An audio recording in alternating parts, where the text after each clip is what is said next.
హైదరాబాద్ లో సినిమాల పైరసీకి పాల్పడుతున్న కిరణ్ కుమార్ అనే వ్యక్తిని సైబర్ క్రైమ్ పోలీసులు అరెస్ట్ చేశారు. నిందితుడు కిరణ్ కుమార్ తూర్పుగోదావరి జిల్లా వాసిగా గుర్తించారు. హెచ్డి వర్షన్ ను పైరసీ చేసి ఆన్లైన్ లో అప్లోడ్ చేస్తున్నట్లు పోలీసులు గుర్తించారు. పైరసీతో సినీ పరిశ్రమకు 3700 కోట్ల నష్టమని సైబర్ క్రైమ్ పోలీసులకు Telugu film chamber of commerce ఫిర్యాదు చేసింది. Telugu film chamber of commerce ఫిర్యాదుతో పోలీసులు కేసు నమోదు చేశారు. కిరణ్ కుమార్ పై 1957 కాపీరైట్ యాక్ట్, ఐటీ యాక్ట్ సహా పలు సెక్షన్ల కింద కేసు నమోదు చేశారు.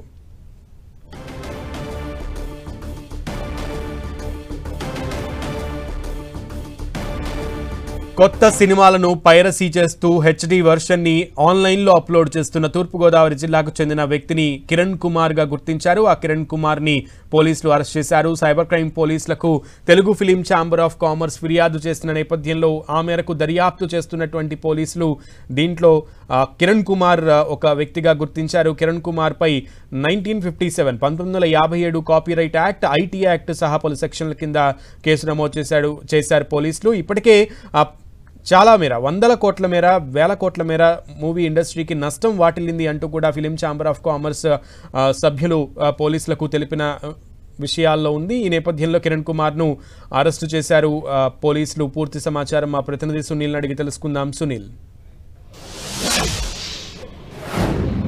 ఎస్, మొత్తం కూడా కొత్తగా రిలీజ్ అయినటువంటి సినిమాలు మొత్తం కూడా పైరసీ చేసి మొత్తం కూడా వెబ్సైట్లలో కొన్ని ఇన్స్టాలో సోషల్ మీడియాలో పెడుతున్నటువంటి ముఠాని ఈరోజు హైదరాబాద్ సైబర్ క్రైమ్ పోలీసులు అరెస్ట్ చేశారు. ఇక ఫిలిం ఛాంబర్ ఆఫ్ కామర్స్ ఇచ్చినటువంటి ఫిర్యాదుతో పాటు యాంటీ పైరసీ ఇచ్చినటువంటి ఫిర్యాదు మేరకు సైబర్ క్రైమ్ పోలీసులు కేసు నమోదు చేసుకోవడం జరిగింది. అయితే ఎప్పుడైతే సినిమా రిలీజ్ అవుతుందో ఆ రోజే హెచ్డి ప్రింట్ ద్వారా మొత్తం పైరసీ చేసి వివిధ వెబ్సైట్లు పెట్టి దాంట్లో అప్లోడ్ చేస్తున్నటువంటి కిరణ్ కుమార్ అనేటువంటి వ్యక్తిని ఈరోజు సైబర్ క్రైమ్ పోలీసులు అరెస్ట్ చేశారు. ఇతనితో పాటు 2024లో మొత్తం ఈ పైరసీ వల్ల చిత్ర పరిశ్రమకు తెలుగు చలనచిత్ర పరిశ్రమకు దాదాపు 3000 కోట్లు మొత్తం కూడా నష్టం వాటినట్టు కూడా Telugu film chamber of commerce ఆ ఫిర్యాదులో పేర్కొంది. ప్రస్తుతం అయితే కిరణ్ కొన్ని వెబ్సైట్లని మొత్తం మనం చూడొచ్చు, కొన్ని వెబ్సైట్లని ద్వారా ఈ మొత్తం కూడా సినిమాలు కొత్త సినిమాలు మొత్తం కూడా అందులో అప్లోడ్ చేస్తూ ఉంటారు. అందులో మనం ప్రధానంగా తమిళ్ బ్లాస్టర్స్ కావచ్చు, మూవీ రిలీజ్ కావచ్చు, తమిళ్ ఎంవీ కావచ్చు, ఈ యొక్క 3 వెబ్సైట్లలో మొత్తం నూతనంగా రిలీజ్ అయినటువంటి సినిమాలు, అది మార్నింగ్ రిలీజ్ అయినా వెంటనే సెకండ్ షోకు అంటే మధ్యాహ్నం వరకు ఆ సినిమా మొత్తం కూడా వివిధ ఛానల్స్ లో వివిధ వెబ్సైట్లలో అప్లోడ్ అవుతుంది. వివిధ వెబ్సైట్లకు అప్లోడ్ చేసినందుకు పెద్ద ఎత్తున అతను డబ్బులు గడించినట్టు కూడా పోలీసులు అయితే గుర్తించారు. ప్రస్తుతం కిరణ్ కుమార్ అనే వ్యక్తిని మాత్రం ప్రస్తుతం అయితే పోలీసులు సైబర్ క్రైమ్ పోలీసులు అరెస్ట్ చేసి అతని మీద ఐటీ యాక్ట్ తో పాటు కొన్ని తెలుగు సినిమాటోగ్రాఫ్ సంబంధించినటువంటి 1957 యాక్ట్ సంబంధించిన సెక్షన్స్ కూడా అతనిపై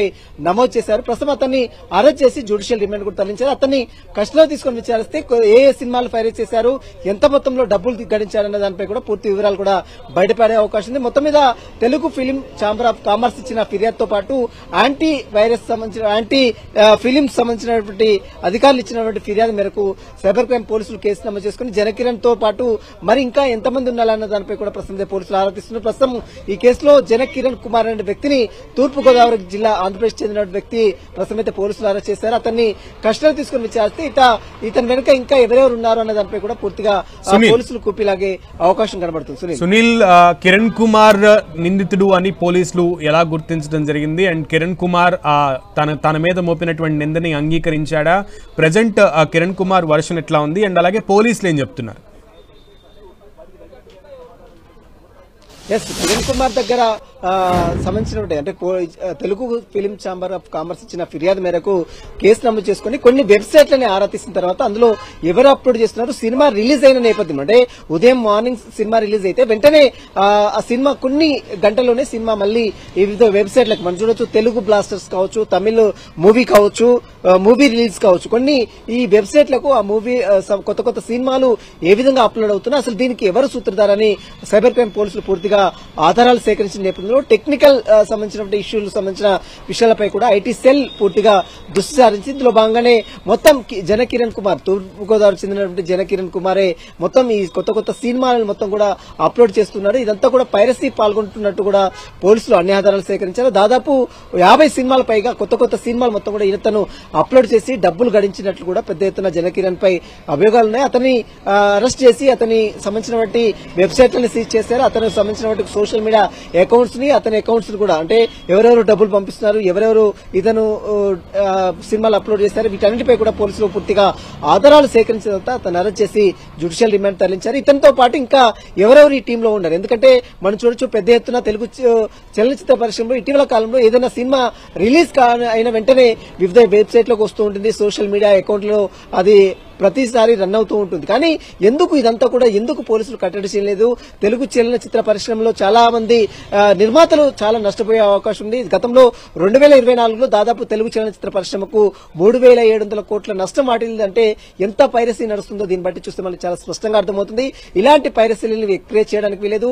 ఇలా ఎవరైతే పైరసీలు చేస్తున్నారో వారిని ఖచ్చితంగా శిక్షించాలని కూడా గతంలోనే Telugu film chamber of commerce ఫిర్యాదు చేయడం. వీరితో పాటు యాంటీ పైరసీ సెల్ ప్రతినిధులు కూడా పోలీసులకు ఫిర్యాదు చేయడం. ఈ ఫిర్యాదు మేరకే పోలీసులు కేసు నమోదు చేసుకుని అసలు ఎవరు పైరసీ చేస్తున్నారు, ఏ వెబ్సైట్ లో అప్లోడ్ చేస్తున్నారు, సోషల్ మీడియా అకౌంట్స్ లో ఇన్స్టాగ్రామ్ కావచ్చు, ట్విట్టర్ కావచ్చు, కొన్ని అకౌంట్స్ లో ఓపెన్ చేసి వారందరూ కూడా చిన్న బిట్స్ టైప్ పెడుతున్నారు. కాబట్టి వాటికి సంబంధించిన వివరాలు పోయి కూపీలాగిన తర్వాత తూర్పుగోదావరి ఆంధ్రప్రదేశ్ చెందినటువంటి జన కిరణ్ కుమార్ అనే వ్యక్తి దీనికి ప్రధాన సూత్రధారని పోలీసులు నిర్ధారించిన తర్వాత అతన్ని అరెస్ట్ చేశారు.